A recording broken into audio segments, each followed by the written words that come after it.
Our next speaker is Joyce Fitzpatrick, and for all of our companies that are represented here tonight, they're really, at the end of the day, there's just about nothing that's more important than your brand. And Joyce has a distinguished career in communications and brand building, and over her career, she has brought national attention to the arts organizations that we're so fortunate to have here in the Carolinas, including the School of the Arts, the North Carolina Museum, including its Rodin exhibition, Explorus, North Carolina Museum of Natural Sciences, the North Carolina Symphony and Maimandi Concert Hall. She's a specialist in crisis management, and if you've ever wondered about your business and what might happen in the future if there's a problem that goes wrong in the organization, well, Penn State probably needs Joyce right now. In the past, she's had some extremely high-profile clients, including the folks over at Duke and their lacrosse team and Johnny Edwards. She's an all-star in her arena. She's recognized nationally, and we're just thankful to have you here. Please welcome Joyce Fitzpatrick.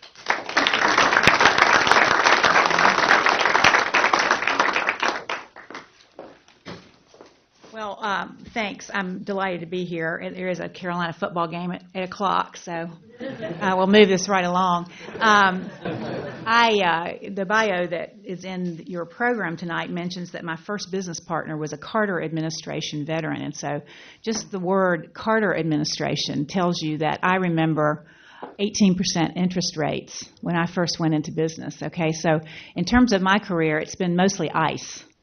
I think this is my fifth recession, and I've been in business, in a different business that I've been an owner or partner in every single recession. So, pretty much ice. But I am an optimist.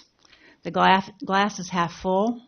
Our business has never been better, and maybe that's just because people get in trouble, no matter what the economy does. Today I was in Chapel Hill having lunch with my daughter, who's a student there, and I went into the ladies' room, and believe it or not, yes, in the ladies' room, somebody had written on the wall, "What makes you happy?" So, because I was having lunch with my daughter, I was able to ask her that question, and she immediately said, "Sleep." She's coming up on the end of a semester.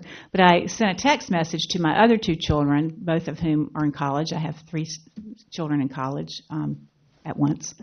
And that keeps you working. That keeps you up. So my son at Wake Forest immediately texts back, "Music." And my daughter, who's a senior at Meredith College, immediately texts me back, "Outdoors." So I asked myself the question, what makes me happy? And I think it's the same thing that's made me successful in business, and I would answer it: getting up early and staying up late. I love to get up early, and I love to stay up late. It's getting harder and harder, but I'm still doing it. I work at that crazy intersection of business, politics, and the media.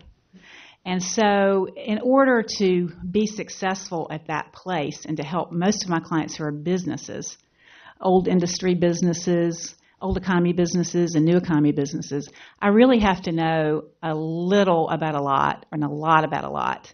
So we were asked to kind of define why we thought we'd been successful if we could go that far. And I would just say 3 things. I spend at least 50% of my time outside of the office in the community. And that was driven into me by my mentor in my early days in Washington, D.C. After I started a PR firm. He called me one day and said, "Joyce, let's have lunch." I said, "Oh, my gosh, Bob, I've got so much work to do. I haven't had lunch out in 3 weeks." He said, "For goodness sake, you're in PR. That's what you're supposed to do. You're supposed to have lunch." So I took that as a great lesson. So I get outside the office as much as I can. Today, it was rainy this morning. I mean, the economy's bad. Don't you just want to stay home sometimes? You have to get out.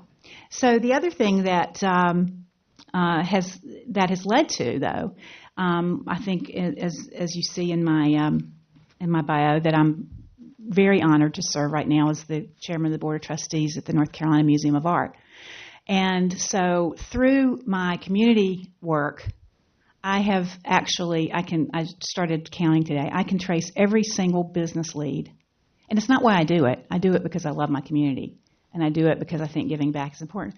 I can trace every single business lead that I have ever received and successfully executed to my community work. And so it's very hard. I work a lot with law firms. I work a lot with accounting firms to try to talk about that to younger people. They just don't seem to have that same, maybe older people say this about younger people all the time, but that same hunger or passion to get out in the community. So I think that's one of the reasons I've been successful. Second reason is I'm a news junkie and I read all the time. Now, I am trying desperately to stay relevant, so I don't read, necessarily papers and magazines anymore all the time, but I read all the time. And with the iPhone, as you know, it's addictive. As a matter of fact, I read an article that you are not addicted to our iPhones, we're in love with our iPhones. So I really have to literally put my iPhone away in the car, and so that I'm not of danger to myself or others. But I read all the time, and I think being aware of what's going on in the world, macro and micro, is incredibly important to success, especially in hard times. The third reason I think I've been successful is that I write thank you notes. Real, old-fashioned, handwritten thank you notes. It is something that was drilled into me by my mother, and I just can't give it up. But I can guarantee you that, I don't know how many of you do that or have done it, but I have people who come up to me all the time and said, thank you so much for that note you wrote when my mother died. Thank you so much for the note you wrote after I saw you at that panel discussion. Thank you so much for the note you wrote me about the birthday present. And, I can't even remember that I wrote them, but I did. So you know what? A lot of these things that I'm talking about that have made me successful don't cost anything, and they're pretty back to the future, if you ask me. So I have tonight brought you, I'm always looking for the answer. And for the last couple of months, I've decided this is the answer. Good friend of mine, Chris Grams, who's started a business here in Raleigh with 3 other guys, all of whom left Red Hat, or started at Red Hat, had a very, very successful run at Red Hat, building that brand. Chris Grams is one of those 3, and he wrote this book called The Ad-Free Brand. And certainly in hard times, I hope there are no ad agencies here. Are there any ad agencies here? Advertising is the biggest waste of money that I can think of, and we can talk about that later. But anyway, Chris has written it. I wish I could talk about my own book. That's one of my goals, to write my own book. But I didn't, and Chris did. And I'm going to give you quickly his 5 tips. That this is on Amazon. It's at Quail Ridge. It's everywhere. It's fantastic. And it applies to big businesses, small businesses, consulting practices, sole practitioners.